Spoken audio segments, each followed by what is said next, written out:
Auckland. Spida Hunter from ehpfitness.com. He knows a bit about fitness.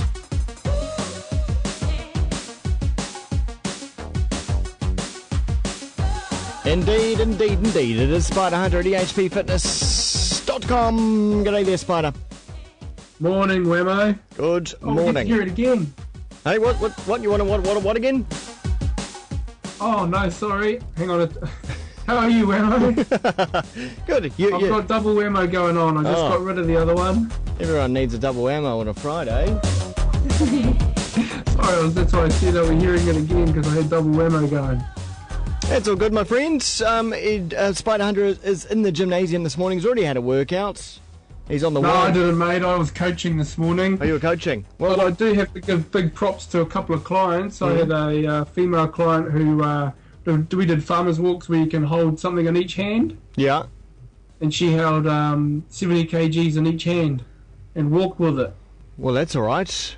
140. Mate, what do you weigh? You must be a lean 70 odd. Something like that. So that would be like two lean, mean Wammos in each hand walking with you. Man, that's something to be scared of. Yes, and she doesn't have a beard or anything. She's very feminine, I can tell you. She's like, do I have to get my hands dirty? Well, you know, if you put some chalk on, it will help you, but my hands will get dirty. Oh, good on you. That's effective coaching there, Spider. Very proud of you. Oh, yes, it was actually. I was quite stoked with I had two girls this morning, and they both did new PBs and PBs? Then personal bests. Oh, yes. The other one did it in a log press, and then I had a guy. He was lifting stones, and he got the 125 up to his hip, 125 kg. So, yes, they didn't let the mind games play too many tricks on them, Wammo. Now, have you seen the Old Spice guy? You know what he looks like? I've got no idea. I've only seen a little bit of him float. The term Old Spice floating around. So I'm quite keen to have a nosy at what he looks like. Because this guy is ripped, Spider. He is ripped. He's got. I'm not Old Spice. I think he's got every man on the planet jealous of his abs.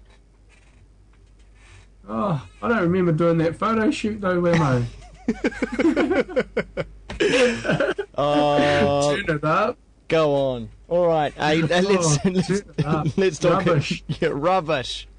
Let's talk about the. No, I'm sure it's true. Let's talk about the topic today, which is weight loss. But eating for weight loss, the number one tip that you can give, Spider. The number one has to be frequency. So, like, everyone wants to focus on details about, how much, lemonade should I cut out? Should I have 1 coffee or 10 coffees? The most important thing that I teach when people are on a fat loss journey is that frequency of how often they eat. Excuse me. So that's every 2 to 3 hours. And then the next question I get directly after that is, well, what do I eat? And again, I'm not too concerned with at this stage the what. It's how often, the frequency, Wammo. So you just like it's. Well, it's just like at school. Are you talking about getting rid of the standard breakfast, lunch, and dinner routine? Yeah, so instead of having your 3 main meals, you have your breakfast, your morning tea at school, then you have your lunch, and then you have your afternoon smoko, and then you have your dinner, and you may have, excuse me, depending on what time you go to bed, you may have a dessert of some nature. Okay. Eat when you feel hungry, is that what you're saying as well? Actually, yeah, you do need to schedule it, Wammo, so it's every 2 to 3 hours, mate. Once you go after the 3-hour mark, everyone goes into the Hangry Monster, like you said. So if you can have something to eat prior to that, you're always going to stabilise your mood and your energy levels are going to remain high. But if you go into the post 3-hour mark, you start looking for any kind of fix, which generally is a sugar fix. Yeah, that's me at 10 o'clock in the morning, straight after the show. I'm a shocker. Well, there you go. Yeah. So that's most people at 10 o'clock. They're already hungry. Yeah. Because most people start work 8:30, 9 o'clock. So around the 10 to 11 mark is smoko for most people. And all you have to do is just make sure you have something. And then after you've done that for 2 weeks or even a week, increase your frequency. Because most people these days are missing out on a few meals because of time issues, or that's what they tell themselves. You should actually notice that your mood is stabilised, your energies are higher, and you actually may even notice that you're starting to drop a little bit after about 14 days of maintaining a high frequency, 4 to 6 meals a day, or feeding opportunities a day.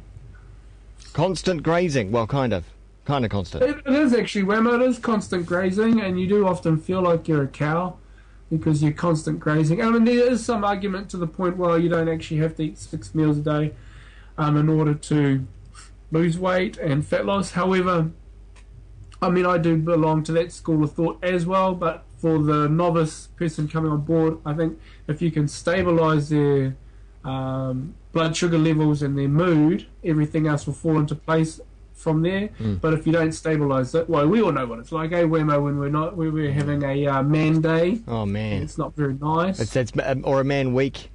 It's been my week this week. Got our man period for the week, and that's not nice for the other people around us either. Yeah.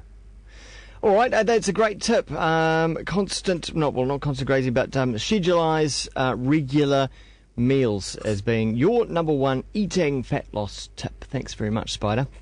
My pleasure, Wammo. EHPfitness.com is where you head for a wonderful website. Got plenty of videos and tips and helpful things up there. And also, you can continue the conversation on Twitter as well, twitter.com/Spida Hunter, SPIDA Hunter, one word.